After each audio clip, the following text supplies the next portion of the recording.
Bonjour à tous, j'espère que vous allez bien. Je vous publie l'interview que Laurent vient de publier, coïncidence ou non, juste après la sortie de prison de Baby Driver. Je vous laisse écouter. Sincèrement, pour moi dans la vie, il faut jamais regretter. Ça veut dire que quand on fait des erreurs, il faut apprendre de ses erreurs. Donc je dirais que je regrette rien. Tout ce que j'ai fait, ben, si j'ai pu le faire, je l'ai fait. Et s'il y en a parmi lesquelles de choses que j'ai faites, c'est des erreurs, ben, je vais apprendre ces erreurs-là. Donc en vrai, je regrette pas. Parce que pour pouvoir mieux faire, il faut tomber et il faut faire des erreurs. Donc je pense qu'il faut jamais rien regretter dans sa vie. Vivre avec les copains et la famille mélangée, c'est vrai que c'est un délire. Et je reçois d'ailleurs beaucoup de messages par rapport à ça. Comment tu fais pour vivre dans la même maison, avec tes potes, avec ta femme, avec tes enfants, etc. Et je pense que tous les mecs qui pourraient le faire le feraient. Parce que c'est archi bien. Parce que souvent, quand tu es en couple, quand tu as une femme, quand tu commences à avoir une vie de famille, et surtout jeune comme moi, ben, tu perds un peu ta vie de poteau, ta vie, etc. qui est à côté. Après, quand t'es plus vieux, bon, c'est pas grave parce que tu auras bien profité quand tu es jeune. Mais moi, j'ai tellement fait tout jeune, les enfants tout jeunes, me marier jeune, avoir une femme jeune, et j'en suis très fier que du coup, ben, ma vie avec mes potes, etc., ben, j'aurais pu ne pas jamais l'avoir. Et comme j'ai ce moyen d'avoir tout le temps des grandes maisons, de permettre qu'on ait de l'espace, ben, ça me dérange vraiment pas qu'il y ait mes potes tout le temps avec moi. Je pense que tous les mecs qui pourraient le faire, ben, le feraient. Parce qu'au final, je peux avoir mes moments avec mes potos, mes moments avec ma femme qui sont importants aussi, mes moments avec mes potos aussi, ben, entre mecs, tu vois, je peux discuter avec eux, des choses que je dis pas à Jeff directement, des choses pas pareilles, quoi, des autres discussions. C'est vrai qu'en ce moment, il y a beaucoup de personnes qui nous cherchent des problèmes sans raison. Après, peut-être que pour eux, il y a des raisons, mais en tout cas, nous, on ne s'est jamais attaqué directement à des gens.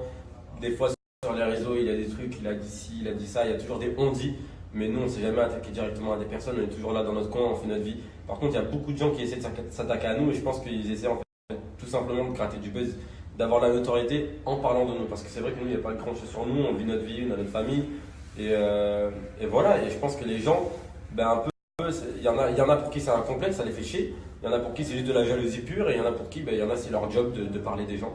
Et du coup, ils font ça un peu comme les journaux, comme les magazines. Ils parlent des gens pour ramener du buzz, tout simplement. Alors, est-ce que je vais relancer Billionnaire Prono? Il faut savoir que j'ai jamais arrêté Billionnaire Prono.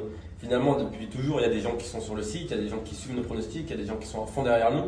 Et nous, on n'a jamais arrêté. Ça veut dire que tous les jours sur Billionnaire Prono, il y a quand même les pronos qui sont donnés. On donne toutes nos stats, on donne tous les trucs qu'on pense, c'est ce qu'on voit. Et en ce moment, d'ailleurs, on est très bon parce qu'on est classé numéro 1 parmi les trucs des pronostiqueurs. Après, ça peut varier, il y en a qui sont bons.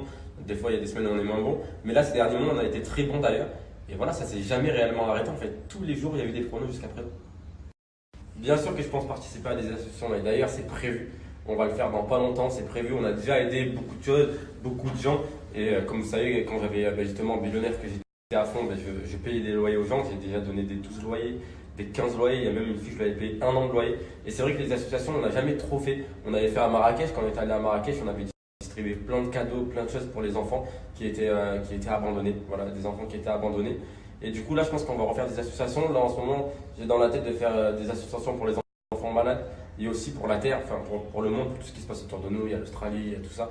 Et je pense que des associations comme ça me ferait plaisir et je pense que c'est l'objectif. Donc, restez connectés, ça va arriver. Si aujourd'hui, ça serait mon dernier jour sur les réseaux, je pense que justement, je vous parlerai des réseaux et je vous dirai que les réseaux, c'est pas la vraie vie et qu'il faut surtout vivre sa vraie vie et que les réseaux, il faut les prendre comme un passe-temps.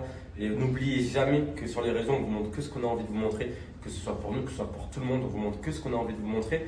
Et aussi, on est là pour être des personnes influentes et vous montrer les bonnes choses à faire. Et il y en a beaucoup qui ne montrent pas les bonnes choses et ça, c'est pas bien du tout.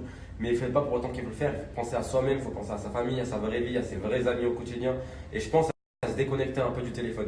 Si ça serait mon dernier jour sur les réseaux, je vous dirais ça. Déconnectez-vous de tout ça un peu, prenez du temps et prenez ça plus comme un hobby que votre vie au quotidien. Ne vous dites pas que les réseaux c'est votre vie. Vous allez voir qu'est-ce qu'elle fait votre copine dans son Insta Story, etc., etc. Vivez votre vie avec votre famille, votre vraie vie, sortez, profitez et c'est ça.